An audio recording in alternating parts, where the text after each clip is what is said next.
নমস্কাৰ বন্ধুসকল, আপোনালোকক আসাম সোশ্যাল টেক ইউটিউব চেনেললৈ আন্তৰিক স্বাগতম।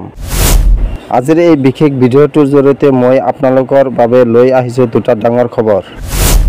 অসম চৰকাৰে আধাৰ কাৰ্ড সম্পৰ্কে সদ্য গ্ৰহণ কৰা কঠোৰ নিয়ম আৰু দুচকীয়া বাহনৰ বাবে নতুন টোল টেক্স সম্পৰ্কে। প্ৰথম খবৰ, আধাৰ কাৰ্ড সম্পৰ্কে অসম চৰকাৰৰ নতুন ঘোষণা। অসম চৰকাৰৰ মুখ্যমন্ত্ৰী ডক্টৰ হিমন্ত বিশ্ব শৰ্মাই সদ্য ঘোষণা কৰিছে আধাৰ কাৰ্ড সম্পৰ্কে এই গুৰুত্বপূৰ্ণ সিদ্ধান্ত। অসমত এতিয়া 18 বছৰ আৰু তাতকৈ ওপৰৰ নাগৰিকে সহজে আধাৰ কাৰ্ড বনাব নোৱাৰিব। মুখ্যমন্ত্ৰীয়ে কয়, অসমত বহুবিধ বেআইনী অনুপ্ৰৱেশকাৰীয়ে নাগৰিকত্বৰ অধিকাৰ লৈ আছে। ইয়াক ৰোধ কৰিবলৈ অসম চৰকাৰে এই সিদ্ধান্ত লৈছে। 18 বছৰ বা তাতকৈ ওপৰৰ নাগৰিকে আধাৰ বনাবলৈ নাগৰিকত্বৰ প্ৰমাণ দেখুওৱা বাধ্যতামূলক। NRC ডাটা, ভোটাৰ ID, ভূমিপত্ৰ, জন্ম প্ৰমাণপত্ৰ আদি নথিপত্ৰ যাচাই হ'ব। স্থানীয় আৰক্ষী আৰু জিলা প্ৰশাসনৰ লগত যৌথভাৱে পৰীক্ষা চলিব। পৰীক্ষা পাৰ হ'লে আধাৰ মঞ্জুৰ কৰা হ'ব। 18 বছৰ তলৰ শিশুৰ বাবে কি? মা-দেউতাৰ আধাৰ আৰু জন্ম প্ৰমাণপত্ৰ দেখুৱালে আগৰ দৰে আধাৰ বনাব পাৰিব। 2025 চনৰ 1 জুলাইৰ পৰা অসমত নতুন নিয়ম বলবৎ হ'ব। যিসকল 18 বছৰ বা ওপৰৰ নাগৰিকৰ আধাৰ নাই, তেওঁলোকে 30 জুনৰ ভিতৰত আধাৰ বনাব পাৰিব আৰু তাৰ পাছত নতুন নিয়মত কঠোৰ পৰীক্ষা হ'ব।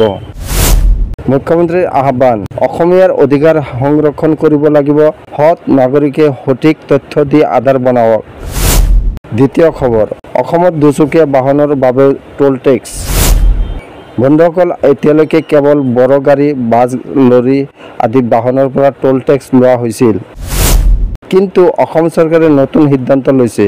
15 জুলাই 2025 পৰা দুচকীয়া বাহনৰ পৰা টোল টেক্স লোৱা হ'ব। ৰাজ্যখনৰ সকলো টোল গেটত দুচকীয়া বাহনৰ পৰা নিৰ্দিষ্ট টেক্স আদায় হ'ব। বিগত কিছু বছৰত দুচকীয়া বাহনৰ সংখ্যা অগণন বৃদ্ধি পোৱা আৰু ৰাস্তাৰ ৰক্ষণাবেক্ষণ খৰচ বাঢ়ি যোৱাৰ বাবে এই সিদ্ধান্ত। দুচকীয়া বাহনৰ ক্ষেত্ৰতো ফাষ্টেগ বাধ্যতামূলক। ফাষ্টেগ নথকা বাহনেও অধিক টেক্স দিব লাগিব। চৰকাৰ কিয় ল'লে এই সিদ্ধান্ত? দুচকীয়া বাহনে টোল গেট ব্যৱহাৰ কৰি বৃহৎ সংখ্যা অৰ্জন কৰে। ৰাষ্ট্ৰীয় এক্সপ্ৰেছ আৰু ৰাজপথ উন্নত কৰি ৰখাৰ খৰচ পূৰণ। সৰ্বসাধাৰণৰ মাজত সমতা আৰু সুব্যৱস্থা নিশ্চিত কৰা। বন্ধুসকল, আজি অসম চৰকাৰে এই দুটা ডাঙৰ সিদ্ধান্তৰ বিষয়ে আপোনালোকক জনালোঁ।